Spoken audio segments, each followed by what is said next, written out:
මෙන්න මේ X-ray එකේ මොකද්ද තියෙන්නේ කියලා කිව්වොත් මම ඔයාලට ටැග් එකක් දෙනවා. මම වීඩියෝ එකේ අන්තිමට ඉඟියක් දෙන්නම්. හරිද? අපි බලමු ඔයාලා කමෙන්ට් එකක් දාන්න මේ X-ray එකේ මොකද්ද තියෙන්නේ කියලා. මම ડોක්ටර් ලහිරු. අද මම වීඩියෝ එකෙත් පොඩ්ඩක් කරන්නේ ලස්සන X-ray දෙකක් කියලා දෙන්න. අපේ ඇගේ තියෙන අසනීප තත්ත්ව දෙකකදී එන ලස්සන X-ray දෙකක් කියලා දෙන්නයි යන්නේ. මම මේ වගේ සීරීස් එකක් කරන්න ඒකට ඔයාලත් කැමති වෙයි කියලා මම හිතනවා. මුලින්ම මේ X-ray එක බලන්නකෝ. මේ අපේ normal skull එක. සාමාන්‍ය හිස් කබල. හරිද? දැන් මේ X-ray එක බලන්නකෝ. මේ X-ray එක ඔයාලට පේනවද මේ හිස් කබලේ කටු පේනවා නිකන් කොණ්ඩේ වගේ පේනවා කටු.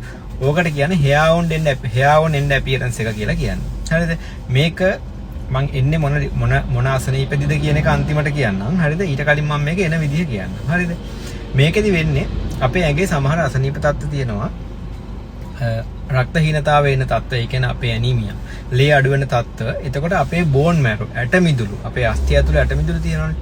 ඔය ඇටමිදුළු ඕවර් ස්ටිමියුලේට් වෙනවා. හරිද? ඒවා නිකන් අර ඇටමිදුළු ලොකු වේගන තව රතු සෛල හදන්න කියලා ඇටමිදුළු වලින් රතු සෛල හැදෙන්නේ. ඒතර හදන්න කියලා ස්ටිමියුලේට් වෙන තත්ත්ව තියෙනවා. හරිද?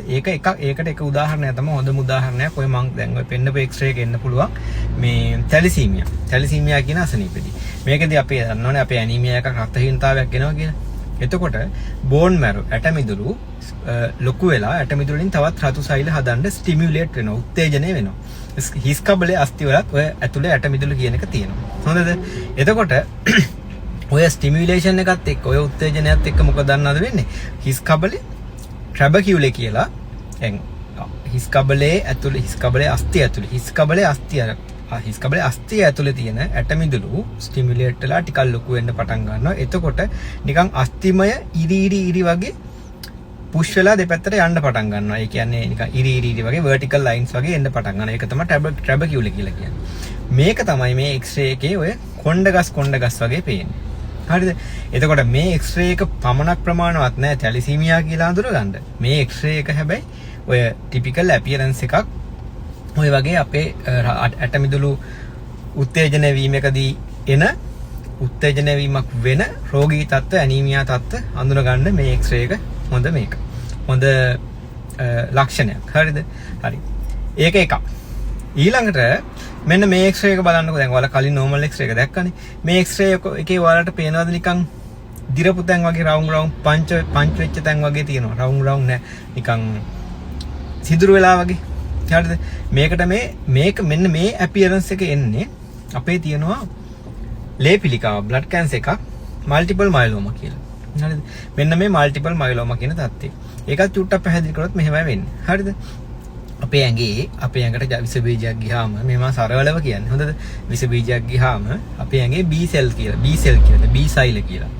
එතකොට එයාලට ඔය විස බීජ ගියාම ඔය විස බීජ සෙට් වුනහම එයාලා ප්ලාස්මා සෙල්ස් කියලා જાතියක් හදලා ඒ ප්ලාස්මා සෙල්ස් වලින් හදන ඇන්ටිබොඩි කියලා જાතියක්. ඇන්ටිබොඩි කියන්නේ මොනවද? විස බීජ මරන්න හදන ෆයිටර්ස්ලා ටික. හරිද? එතකොට ඕකට තමයි ප්ලාස්මා සෙල්ස් හදන්නේ. එතකොට මල්ටිපල් මයලෝමා එකේදී වෙන්නේ ඇබ්නෝමල් ප්ලාස්මා සෙල්ස් හදනවා. අසාමාන්‍ය ඒවා. ප්ලාස්මා සෙල්ස් අසාමාන්‍ය ඒවා හදනවා.